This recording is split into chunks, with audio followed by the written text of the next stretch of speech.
Arbogas, fondatrice de Stratégie Évolution. Et cette fois-ci, aujourd'hui, nous entamons la partie accueillir ses émotions.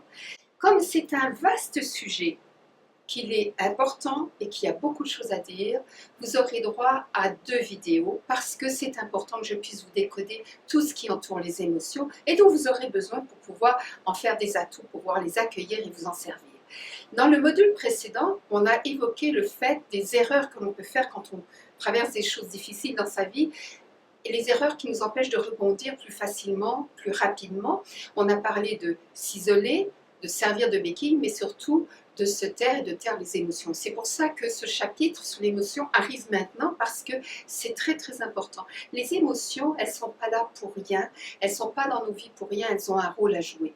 Et dans le terme émotion, il y a le mot « et », ou plutôt la lettre « et » qui vient de « ex », qui veut dire bouger, qui veut dire évoluer, qui veut dire être en dehors. Et souvent, le principe de base d'une émotion, c'est que c'est une partie intégrante de nous. Les émotions font partie de nous, elles sont toujours présentes dans toutes nos actions, dans tout ce que l'on fait, mais souvent elles sont inconscientes. Donc on ne sait pas qu'elles sont là, mais elles sont là, elles font vraiment partie de nous, comme nos yeux font partie de nous, ou notre sang, ou toute autre partie de notre être humain. Donc, ces émotions, souvent, ce qu'on en pense, c'est négatif. Peut-être à part la joie, et encore il y en a qui sont dubitatifs par rapport à cette émotion quand elle est un peu excessive ou intense, mais souvent les gens pensent que les émotions c'est négatif. Ils vous parlent de la colère comme quelque chose de négatif, ou la peur ou la tristesse, alors qu'il n'y a rien de négatif ou de positif dans une émotion. C'est comme dire qu'une rose blanche ou une rose rouge, il y en aurait une qui serait mieux que l'autre, ou que c'est mieux d'être blanc ou rouge. Non, une émotion c'est un message. Une émotion c'est là parce que c'est vital. Les émotions font partie de nous et si elles sont là, c'est qu'elles ont un rôle à jouer. À nous de découvrir ce rôle. C'est pas en les condamnant qu'on va y arriver. C'est en se les appropriant. C'est en apprenant à bien les connaître et à bien s'en servir. Il y a beaucoup d'auteurs avant moi qui en ont parlé et dont je me suis inspirée. Entre autres Jacques Salomé, qui a été un de mes mentors et que je remercie pour tout ce qu'il m'a donné. Mais il y a aussi Daniel Goleman avec son best-seller qui s'appelle L'intelligence émotionnelle. C'est pas pour rien qu'il y a eu tous ces grands thérapeutes et ces grands écrivains qui ont parlé des émotions, parce que c'est quelque chose de vital dans nos vies. Et donc, on va commencer à parler des 4 émotions de base. Alors, vous les voyez derrière moi, tristesse, joie, peur et colère. Et on va commencer par décoder un petit peu ce que c'est la colère. À chaque fois, pour chaque émotion, je vous parlerai de son orientation, parce qu'effectivement, les émotions peuvent être orientées présent, passé ou futur, et donc c'est important de le savoir. Donc là, la colère, c'est vraiment présent. Vous êtes en colère là maintenant par rapport à quelque chose qui vous arrive, et ça vous prend là cette impression d'émotion très forte. L'origine, c'est souvent une difficulté par rapport à une situation. Effectivement, la colère vient d'un problème de respect par rapport à nos valeurs et nos limites, et donc il y a vraiment cette impression d'une situation qu'on ne maîtrise pas, qui ne nous convient pas, qu'on n'a pas envie et de vivre. C'est aussi l'impression d'être intentionnellement trahi, blessé, insulté ou ridiculisé par quelqu'un, par un entourage, par un groupe. Et ça éveille en nous évidemment de la colère. C'est aussi lorsqu'on a des attentes démesurées, et ça arrive souvent que nos attentes soient démesurées, ou qu'on ait des perceptions erronées. Je me souviens d'un de mes patients qui s'énervait très vite, était très vite en colère au volant, et quand quelqu'un devant lui faisait quelque chose qui ne lui plaisait pas, forcément c'était contre lui, comme si la personne devant savait qu'il était derrière. Non, forcément c'était quelqu'un qui faisait tout pour l'embêter, alors que la personne devant n'y était absolument pour rien. Et c'est aussi dû à des déceptions. Des déceptions par rapport à des promesses non tenues, ou par rapport à des engagements, où on est déçu de la personne par rapport à son engagement, ou encore par rapport à des oublis. La personne s'est engagée, a promis quelque chose et ne l'a pas fait. Et là, on peut ressentir de la colère. Mais évidemment, cette colère, elle est pleine de nuances, comme tout être humain est plein de nuances, l'être humain est complexe, donc c'est normal que ça ne se réduise pas juste à quelques termes ou quelques images ou quelques facettes. Et dans la colère, il va y avoir beaucoup de nuances. Ça va être de la colère très légère qui sera une gêne, une frustration, un irritant. Puis petit à petit, ça peut augmenter et à ce moment-là, ça deviendra un désagrément, quelque chose qui nous touche et puis nous énerve et dans le sens français du temps, être énervé, qui va nous contrarier, nous irriter, puis finalement, ça va arriver à la rage, la violence, l'agressivité. Alors évidemment, tout ça, ce sont des nuances, mais la colère en elle-même, l'émotion de colère, elle n'est pas négative, je le dis et je répète, c'est un message. C'est la manière dont on va exprimer notre émotion qui va faire la différence. Par exemple, si je suis en colère contre mon voisin parce qu'il laisse toujours traîner peut-être son sac d'ordures, je dis n'importe quoi, mais c'est pour vous donner un exemple, eh bien là, si je prends mon fusil et que je tire sur lui, ça n'est vraiment pas adéquat, vous en conviendrez tout comme moi.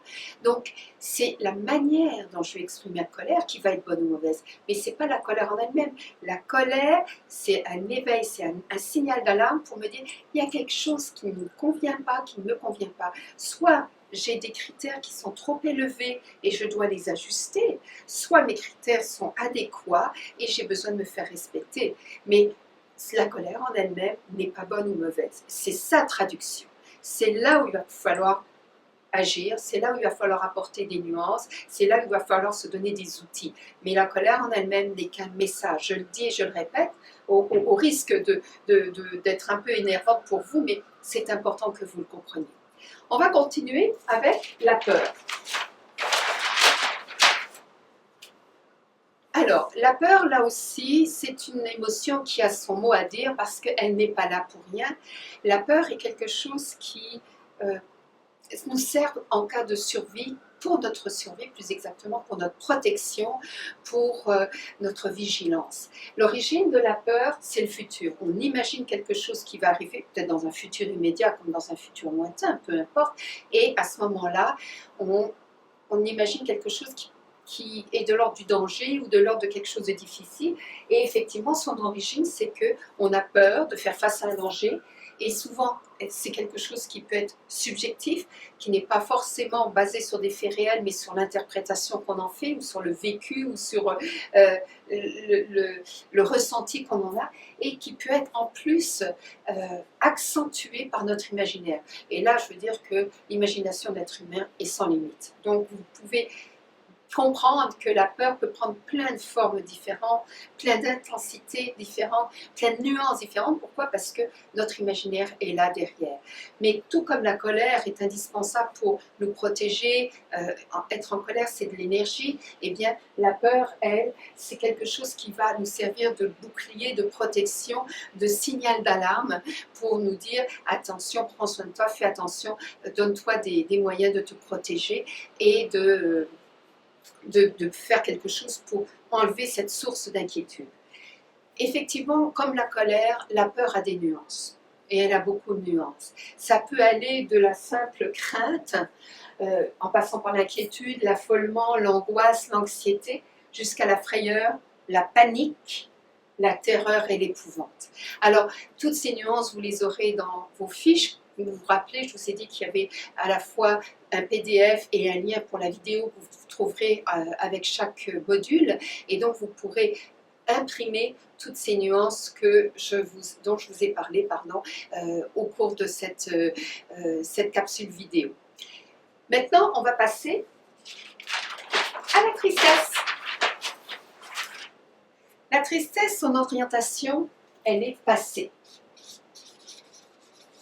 Pourquoi? Parce que à l'origine de la tristesse, c'est un manque. Donc pour pouvoir avoir cette notion de manque, il faut vraiment qu'on ait eu quelque chose dans le passé pour pouvoir ressentir le manque, ou l'impression de vide, ou l'impression de non-obtention.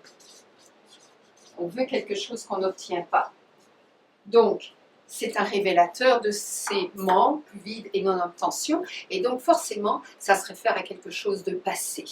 Et cette tristesse, elle est là, son rôle, c'est comme un signal d'alarme. C'est un signal d'alarme qu'il faut prendre soin de nous.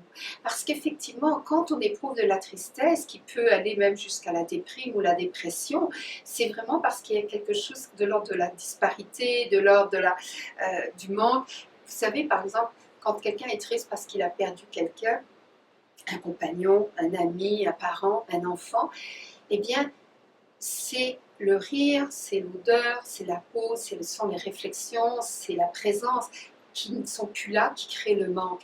La personne qui est partie ne souffre plus, n'a plus d'émotion, n'a plus de désir, n'a plus de, de peur ou quoi que ce soit, mais nous qui restons, on a cette impression de manque, on a ce vécu de vide, et c'est ça qui arrive quand on ressent de la tristesse, et ça peut aller, effectivement, une très grande tristesse peut aller jusqu'à la dépression. Les nuances de la tristesse, parce que chaque émotion, comme je vous l'ai dit, a ses nuances, les nuances de la tristesse, ça va de la légère peine jusqu'au chagrin, au désespoir, à la détresse, la mélancolie, comme je le disais tout à l'heure, la dépression. Mais la tristesse, elle aussi, est indispensable, tout comme la colère ou la peur, parce que la tristesse, c'est un signal de prendre soin de nous, c'est un signal d'aller chercher de l'aide, c'est un signal qu'on a besoin de se remplir parce que souvent on a l'impression de vide. Autant la colère, on a l'impression de quelque chose qui remue en nous au niveau de nos tripes, autant là c'est le vide qui est le ressenti le plus fréquent chez les personnes quand ils parlent de tristesse. On va finir sur la joie, tant qu'à faire, parce que c'est quand même sympathique comme émotion, même si elle n'est pas mieux ou meilleure ou quoi que ce soit que les autres, puisque là encore c'est un message, c'est la manière dont on va l'exprimer, et là encore qui va faire la nuance et la différence. Donc la joie, eh bien, son orientation, elle est complète, parce qu'elle peut être orientée passé, elle peut être orientée présent, et elle peut être orientée futur. Rappelez-vous un moment de grande joie dans votre enfance, ou un moment de grande joie au moment où vous êtes marié, ou un moment de grande joie où vous avez fait une découverte, un voyage, où vous êtes tombé amoureux, peu importe. Ça fait partie du passé, mais ça nous apporte encore de la joie. Présent, vous pouvez vivre là, ici, maintenant, beaucoup de joie. Et si vous apprenez à remarquer tous les petits bonheurs du quotidien, eh bien, vous aurez beaucoup de joie, effectivement, dans vos vies. Et futur, parce que vous pouvez imaginer Noël qui va venir, votre mariage qui va se passer, votre, je sais pas, votre partez pour la retraite, ou la croisière que vous allez faire, peu importe ce que vous pouvez imaginer, vous voyez bien que ça peut vous créer une émotion de joie, alors que c'est quelque chose de futur auquel vous pensez. L'origine de la joie, c'est que c'est un message de plaisir. Et pourquoi on a besoin de ce message de plaisir? Pourquoi on a besoin de cette émotion, de ce message, dans notre physiologie, dans notre vécu? Tout simplement parce que ça va nous indiquer les éléments qui seront bons pour nous dans nos vies, qui vont nous faire sentir vivants, qui vont nous donner envie d'avancer, de retrouver ce bonheur, ça va nous motiver à faire quelque chose, ça va nous sortir de situations difficiles. Si par exemple je vis une séparation et que je me souviens d'avoir eu beaucoup de plaisir avec mes amis, ma famille, etc., ça m'aidera à remonter la pente, à sortir la tête de l'eau, à retrouver du plaisir dans la vie, à peut-être aller chercher l'aide auprès de ma famille et mes amis. Donc la joie est là comme un soutien, un message qu'il y a des choses qui nous attendent, qui peuvent être bonnes pour nous et qu'on doit l'écouter. Parce que s'il n'y avait pas cette joie, on n'aurait aucun moyen de savoir ce qui est bon et pas bon pour nous, s'il n'y avait pas du tout la joie. Donc elle est essentielle pour nous aider à aller vers ce qui nous convient. Alors de la même manière que toutes les émotions, elle est vitale, évidemment, et elle a des nuances. Donc ça peut aller du simple contentement léger à la délectation, au plaisir, au bonheur, à l'euphorie, l'extase, la jouissance, la volupté, le ravissement, l'enchantement, l'émerveillement et au plus haut de la joie, la félicité. Donc là encore, vous voyez, c'est plein de nuances. Là encore, vous allez pouvoir approfondir votre ressenti, le rendre plus, comment je dirais, plus fin, de façon à nuancer ce que vous ressentez, mais aussi nuancer comment vous allez l'exprimer. Parce qu'en fonction des circonstances, eh bien, vous donnerez une expression à votre joie qui sera différente. Je me souviens d'avoir passé un examen C'était pour devenir psychothérapeute, j'étais la première à passer. C'était vraiment l'aboutissement de 10 ans de, de, de, de formation, de stage, de tas d'épreuves qu'il fallait que je résolve au fur et à mesure pour pouvoir aboutir à ce diplôme. Et quand j'ai reçu le diplôme, j'étais là avec le jury et le groupe de mes pairs. Et évidemment, j'ai dit merci, j'ai fait un sourire, j'ai dit que j'étais fière, j'étais heureuse et sincèrement, évidemment, je l'étais. Mais j'ai eu une expression de ma joie qui était contrôlée parce que j'étais dans un cadre où effectivement c'était important que je contrôle ma joie.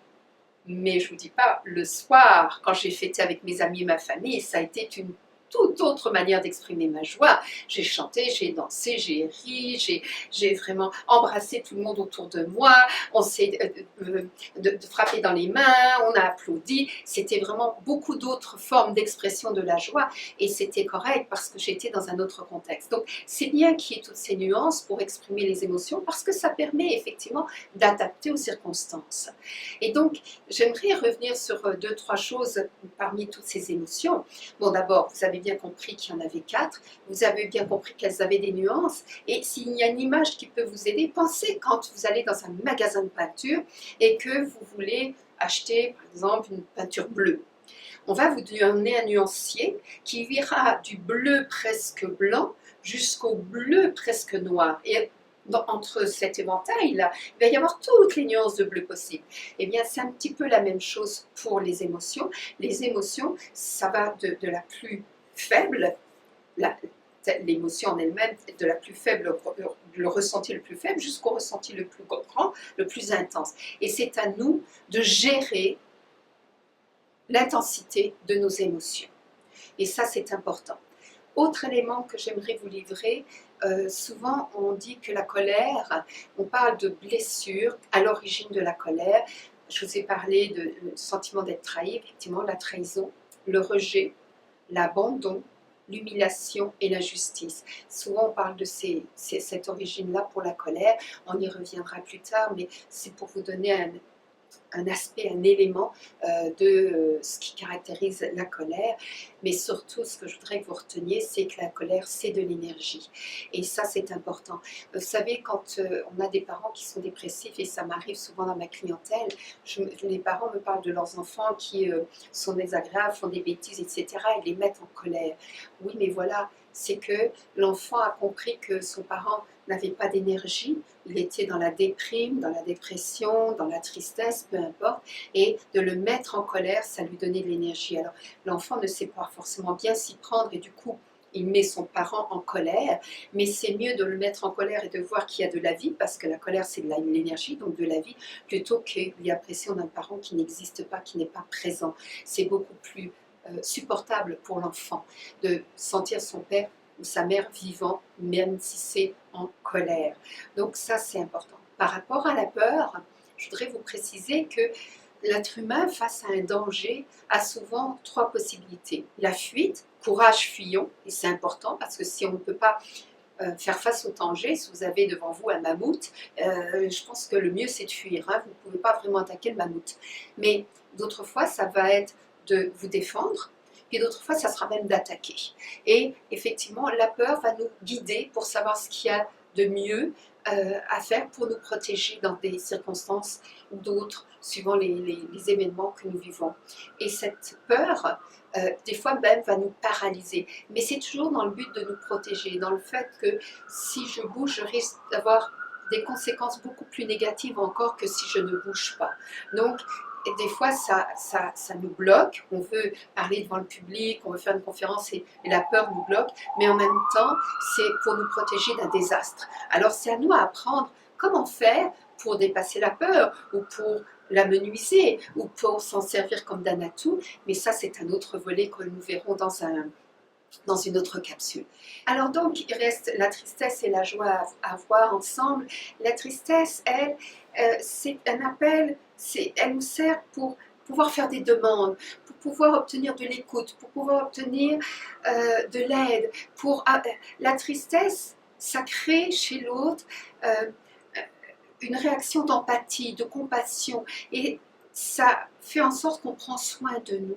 Et la tristesse, du coup, elle est importante parce que elle nous oblige quelque part, non seulement à prendre soin de nous, mais à faire comprendre à notre entourage, à notre environnement, qu'il y a quelque chose qui se passe et qu'ils peuvent être des soutiens et non pas des béquilles comme je vous ai parlé dans le premier module.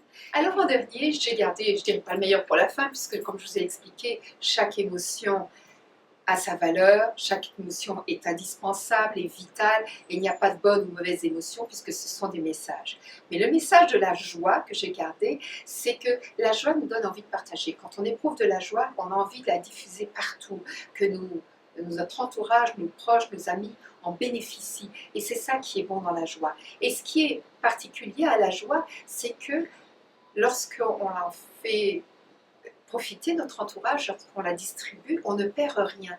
C'est un peu comme le sourire. Hein, vous savez que vous pouvez sourire à quelqu'un, vous savez qu'un sourire, ça ne coûte rien, mais que ça peut rapporter beaucoup. Et en fait, quand vous souriez à quelqu'un, vous ne perdez rien. De même que lorsque vous offrez la flamme d'une bougie que vous auriez allumée à quelqu'un dont la bougie serait éteinte, ben vous gardez votre flamme même si vous lui avez offert. Eh bien, c'est pareil pour la joie. La joie, c'est quelque chose qu'on peut distribuer autour de nous, diffuser sans rien perdre. Au contraire, on y gagne. On s'enrichit en distribuant sa joie. Et c'est quelque chose qui vraiment est là pour nous aider à nous motiver, à aller de l'avant, à aller plus loin, à aller vers le meilleur de nous-mêmes. Donc, c'est sur cette note que je vais arrêter ce module. Je vous signale donc qu'il y a 4 émotions de base: la peur, la tristesse, la colère et la joie. Et dans le prochain module, ce qu'on va voir, c'est effectivement toutes les nuances qu'il peut y avoir avec ça, parce qu'un peu comme les couleurs, quand on mélange le jaune, le rouge, le vert et le bleu, ça donne des couleurs très différentes.